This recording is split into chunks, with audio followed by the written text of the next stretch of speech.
பல்வேறு நிகழ்ச்சிகளில் பங்கேற்க வருகை தந்திருக்கும் மாண்புமிகு பாரத பிரதமர் திரு நரேந்திர மோடி அவர்களே, மாண்புமிகு ஒன்றிய அமைச்சர் திரு ஜோதிராதித்யா சிந்தியா அவர்களே, மாண்புமிகு ஆளுநர் ஆர்.என். ரவி அவர்களே, மாண்புமிகு ஒன்றிய இணையமைச்சர் எல். முருகன் அவர்களே, தமிழகத்தினுடைய அமைச்சர் பெருமக்கள் நேரு, வேலு உள்ளிட்ட அமைச்சர் பெருமக்களே, நாடாளுமன்ற உறுப்பினர் மதிப்பிற்குரிய திருநாவுக்கரசு அவர்களே, நாடாளுமன்ற சட்டமன்ற உறுப்பினர்களே, மேயர் உள்ளிட்ட உள்ளாட்சி பிரதிநிதிகளே, மாவட்ட ஆட்சியர் உள்ளிட்ட அரசு உயர் அலுவலர்களே, வெள்ளம் போல் திரண்டிருக்கக்கூடிய தமிழ் உடன்பிறப்புகளே, பத்திரிகை மற்றும் ஊடகத்துறையை சார்ந்திருக்கக்கூடிய நண்பர்களே, உங்கள் அனைவருக்கும் என்னுடைய அன்பான வணக்கம். தொட்ட துறை அனைத்திலும் சிகரத்தை தொட்ட மாநிலமான தமிழ்நாடு இந்திய திருநாட்டோட பொருளாதார வளர்ச்சியிலும் முக்கிய பங்காற்றி வருகிறது.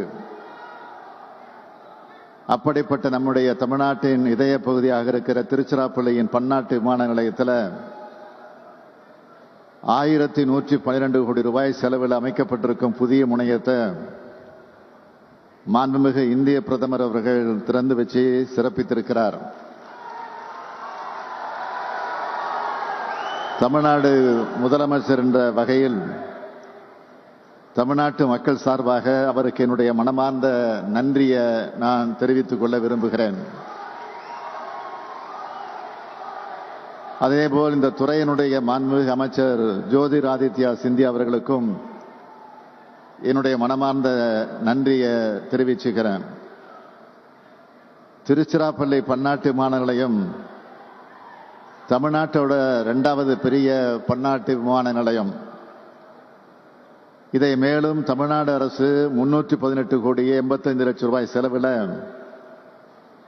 294.57 ஏக்கர் நில எடுப்பு செய்து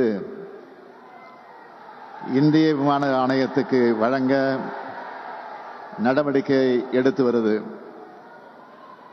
மேலும் திருச்சி உட்பட சென்னை, கோயம்புத்தூர், மதுரை, வேலூர், தூத்துக்குடி விமான நிலையங்களை விரிவாக்கம் மற்றும் நவீனமயமாக்க 3118 கோடி ரூபாய் செலவில் 2302.44 ஏக்கர் அரசு மற்றும் பட்டா நிலங்களை இந்திய விமான நிலைய ஆணையத்துக்கு வழங்க நடவடிக்கை எடுக்கப்பட்டு வருது.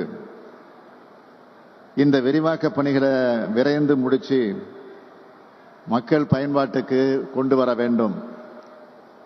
தென் தமிழ்நாட்டில் ராமேஸ்வரம், கன்னியாகுமரி ஆகிய இடங்களுக்கு இந்தியாவோட பல்வேறு பகுதியிலிருந்தும் மக்கள் ஆன்மீக பயணமாக வராங்க. பல நாடுகளிலிருந்து சுற்றுலா பயணிகளும் வந்து போறாங்க.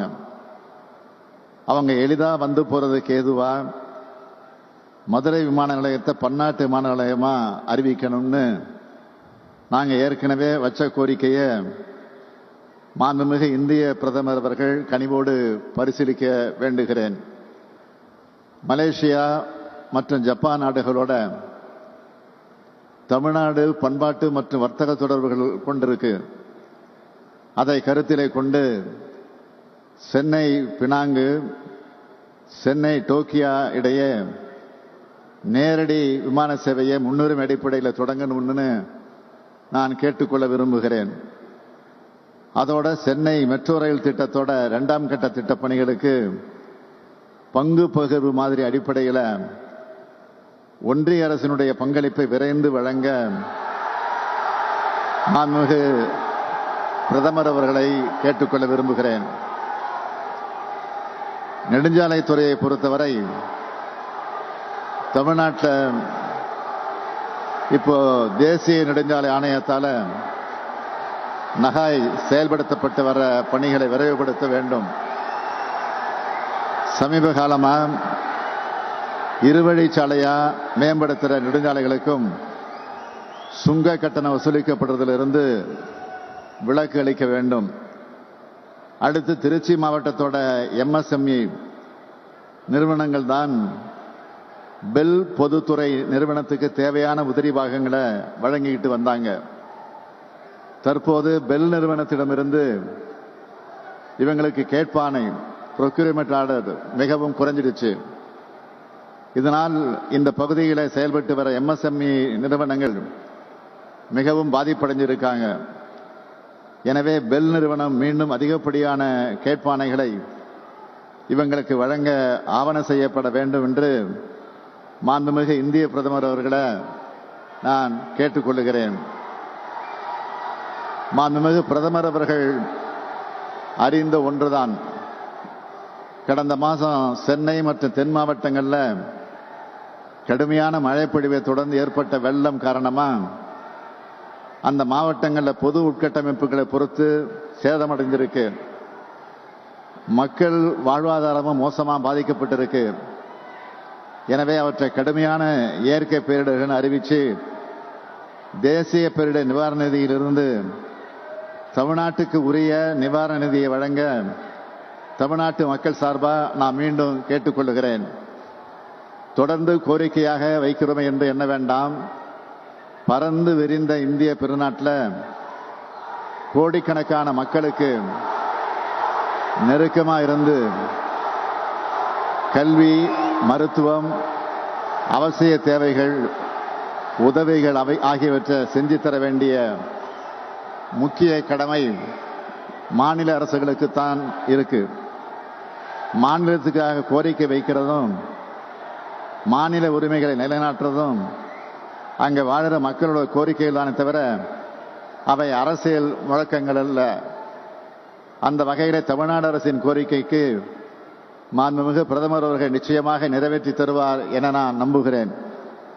I conclude my speech by thanking our Honorable Prime Minister for gracing this occasion and inaugurating various schemes for Tamil Nadu and laying foundation for new schemes. நன்றி, வணக்கம்.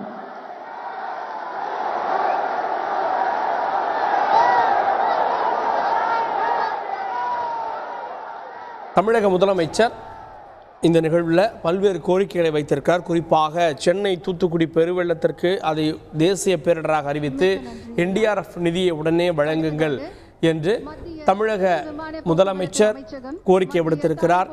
அதோடு சென்னை மெட்ரோவினுடைய 2ஆம் கட்ட மத்திய அரசின் பங்களிப்பு நிதியை உடனே வழங்குங்கள் என்றும் NHAI பணிகளை விரைந்து மேம்படுத்த வேண்டும், விரைவு சாலைகளை என்ற கோரிக்கையும் வைத்திருக்கிறார்.